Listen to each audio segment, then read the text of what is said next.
चनांचे मुस्लिम शरीफ की हदीस है, मैं हदीस के हवाले से बता दूं कि क्या आलम था साहबा का।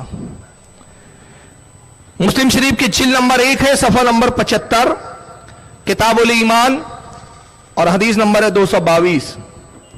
अन अनस इब्न मालिक रज़ियल्लाहु तआला अन्हु क़ाल, अनस इब्न मालिक से रिवायत है, वो कहते हैं लम्मा नज़लत हाज़िहिल आया, कहते जिस वक्त ये आयत करीमा नाजिल हुई, या अय्युहल्लज़ीना आमनू ला तरफ़अू अस्वातकुम फ़ौक़ सौतिन नबी, ऐ ईमान वालों नबी की आवाज से अपनी आवाज को बुलंद ना करो।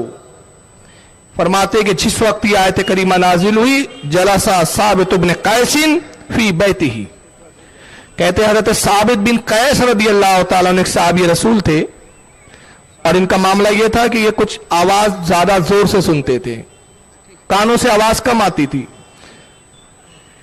तो जोर से कहा जाए तो तब सुनाई देता था। और आपको मालूम होगा कि जो कम सुनते हैं वो जोर से बोलते भी हैं। तो हज़रत साबित बिन कैस रदी, आवाज ये अच्छी थी पहले, ये कैसा क्यों कर दिए भाई, अब आवाज खींच रहा है, अब तो ये पहले ही ठीक था। तो हज़रत साबित बिन कैस रज़ियल्लाहु ताला अन्हु अपने घर में बैठ गए। वक़ाल अना मिन अहलिन नार, और कहने लगे अपने लोगों से और अपने आप से कि मैं तो जहन्नमी हो गया, मैं जहन्नम में चला गया। वहां तबसानिन नबी सल्लल्लाहु अलैहि वसल्लम, हदीस के रावी अनस इब्न मालिक कहते हैं कि जब बहुत दिनों तक अल्लाह के रसूल ने उनको अपनी मजलिस में नहीं देखा, काफी अरसा गुजर गया, वो नहीं आए।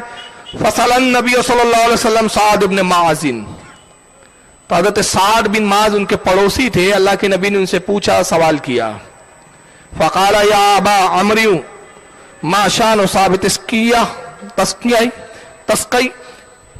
हज़रत माज से सरकार ने इरशाद फरमाया, मुआज क्या बात है, ए साद बिन मुआज क्या बात है कि मैं साबित बिन कैस को नहीं देखता हूं, क्या वो बीमार है, क्या उनकी तबीयत खराब है।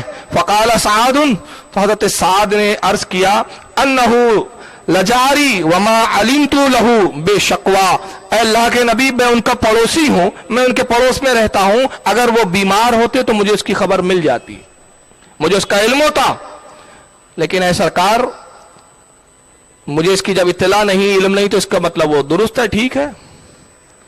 फ़अतहु सादुन फ़ज़कर लहू क़ौल रसूलुल्लाह सल्लल्लाहु अलैहि वसल्लम, रावी हदीस कहते हैं कि हज़रत साद फिर उनके पास पहुंचे और नबी पाक सल्लल्लाहु अलैहि वसल्लम ने जो कुछ इरशाद फरमाया था, उनके ताल्लुक से जो पूछा था, वो सब बयान किया। फ़क़ाल साबितुन, तो हज़रत साबित कहते हैं उनसे, उन्ज़िलत हाज़िहिल आयातु वलक़द अलिमतुम इन्नी मिन अराफ़िकुम सौतन अला रसूलिल्लाह सल्लल्लाहु अलैहि वसल्लम फ़अना मिन अहलिन नार।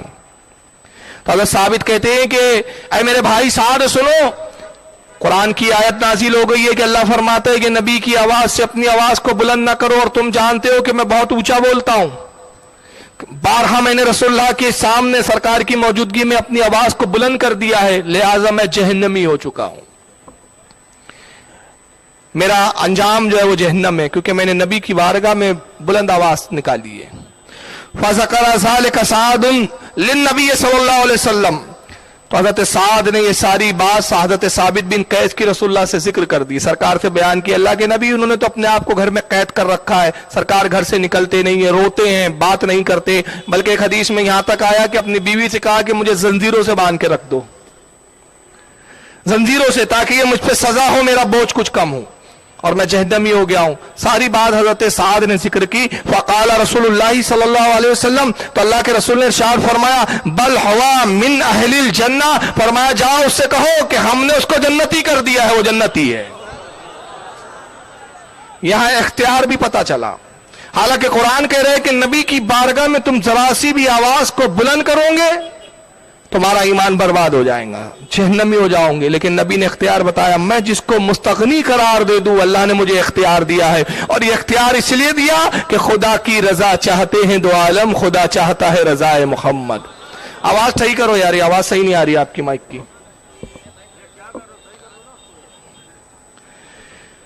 इस हदीस के रावी हजरत अनस इब्न मालिक कहते हैं कि जब हजरत साबित बिन कैस रदियल्लाहु ताला अन्हु हम में बैठते थे تو عالم یہ ہوتا تھا کہ ہم آپس میں کہتے تھے کہ جس کو اپنی مجلس میں جنتی دیکھنا ہو وہ ثابت بن قیس کو دیکھ لے. اس حدیث کو بخاری نے بھی نقل کیا ہے مسلم کے علاوہ، حدیث نمبر 1954. امام احمد نے اس کو نقل کیا حدیث نمبر 12422 پر. امام ابن حبان نے صحیح میں حدیث نمبر 7168 پر. امام حاکم نے المستدرک میں اس کو نقل کیا 5036 میں. بہرحال یہ ایک میں نے دلیل بیان کی قرآن عظیم سے، جس سے یہ ثابت ہوتا ہے کہ نبی کی بارگاہ میں آواز بلند کرنا بھی ایمان جانے کا سبب ہوتا ہے. اور آئیے ایک دوسری میں دلیل دوں اور پھر گفتگو کو آگے بڑھائیں کہ رسول اللہ کے زمانے میں ایک شخص گزرا ہے جس کا نام ہے ولید بن مغیرہ. جب سرکار صلی اللہ علیہ وسلم مکے میں تبلیغ فرما رہے ہیں تو مشرکان مکہ کی ایک میٹنگ بیٹھتی ہے اور ایک سالانہ میلہ آنے والا ہے. تو مشرکان مکہ کہتے ہیں کہ جب میلہ آنے والا ہے تو یقیناً اللہ کے نبی صلی اللہ تعالی وسلم اس میلے میں تشریف لے جائیں گے اور تبلیغ کریں گے. اور حضور کا عالم یہ ہے کہ جو ان کی بات اور گفتگو سن لیتا ہے انہی کا ہو جاتا ہے. تو مشرکان مکہ کی میٹنگ ہوتی ہے اور میٹنگ میں طے ہو رہا ہے کہ کیا کیا جائے، محمد صلی اللہ علیہ وسلم کو تبلیغ سے کیسے روکا جائے. کوئی کہتا ہے کہہ دیں گے کہ محمد پر جین آتا ہے. لوگوں نے کہا نہیں، کوئی یقین نہیں کرے گا. دوسرا مشرک کھڑا ہوتا ہے، وہ مشورہ دیتا ہے کہ ایسا کریں کہ ہم محمد صلی اللہ علیہ وسلم کے لیے مشہور کر دیں کہ جادوگر ہے، کہ جادو کرتے ہیں. کہا نہیں، اس پر بھی کوئی یقین نہیں کرے گا کیونکہ ان کی باتیں جادوگروں جیسی نہیں ہوتی. کسی نے کہا ہم اعلان کر دیں گے کہ ان پر کسی بھوت اور پریت کا سایہ ہے، معاذ اللہ. کہا نہیں، ان کی باتیں اتنی دانا والی ہوتی ہے کہ کوئی یقین نہ کرے گا کہ ان پہ بھوت کا سایہ ہے. مختلف مشورے ہوتے رہے. ولید بن مغیرہ کھڑا ہوتا ہے، کہا کہ میرا مشورہ یہ ہے کہ ہم مشہور کر دیں کہ محمد مجنون ہے، پاگل ہے. نعوذ باللہ من ذالک. چنانچہ جب اس نے رسول اللہ کو مجنون کہا تو سب نے اس کی تائید کی. کہا اے ولید تو نے اچھا مشورہ دیا، یہ سب سے بہتر رائے ہے کہ اب جو بھی ملیں گا میلے میں تو ہم کہہ دیں گے محمد کا کلام نہ سننا کہ مجنون اور پاگل ہے. اور اگر اس کے بعد محمد پہنچے اور سنیں گے بھی، وہ بات سنیں گا بھی، تو اس کے ذہن میں پہلے سے ہی ہوگا کہ یہ مجنون ہے، تو مجنون ہونے کی وجہ سے پاگل پن میں کچھ بھی بڑبڑا رہے ہیں.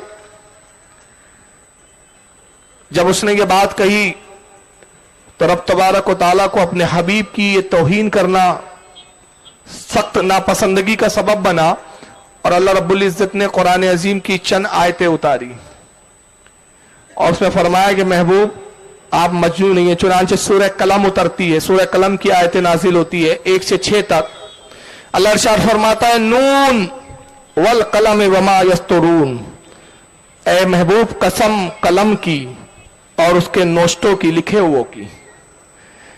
اے محبوب قلم کی قسم، ما انتا بنعمت ربی کا بے مجنون، اے محبوب آپ اپنے رب کے فضل سے ہرگز مجنون نہیں ہیں، آپ اپنے رب کے فضل سے پاگل نہیں ہیں.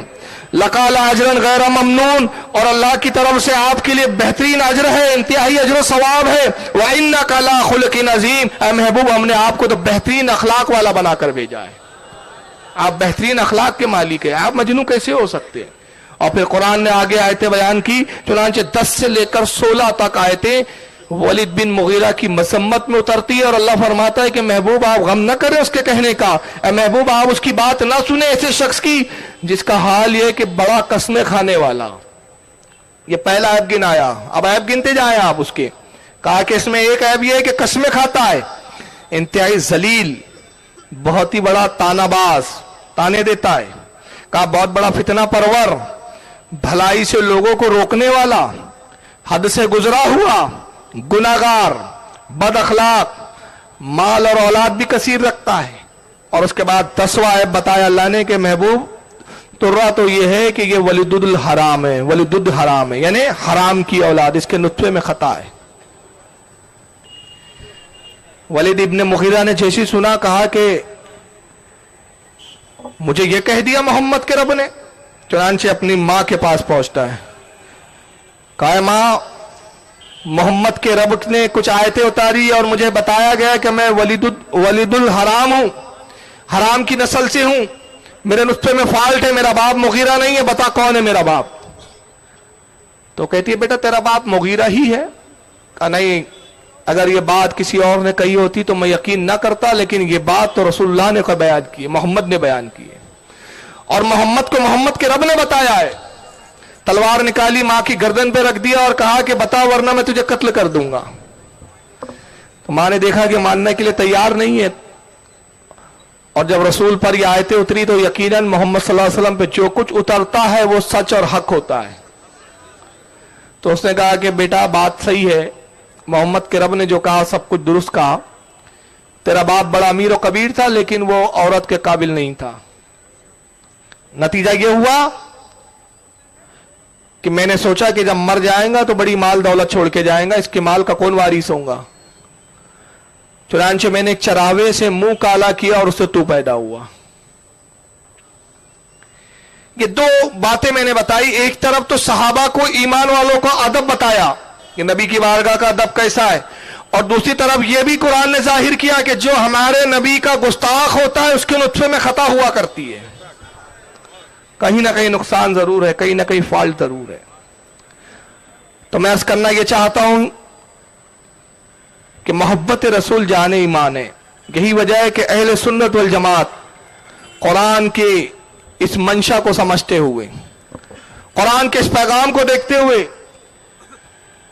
जरा से भी अगर कहीं तौहीन महसूस करते अपने नबी के बारे में, हम वहां किसी भी तरह का कोई कंप्रोमाइज करने के लिए तैयार नहीं है। इसलिए हम कहते हैं कि इत्तेहाद की जरूरत बहुत है, लेकिन इत्तेहाद तभी होगा कि हम में से अगर कोई शख्स, अगर वो हमारा कितना ही करीबी हो, कितना ही अजीज हो, रसूलुल्लाह की बारगाह में अदना से भी तौहीन करता है, जब तक वो सच्चे दिल से तौबा ना कर ले वो हमारा नहीं हो सकता।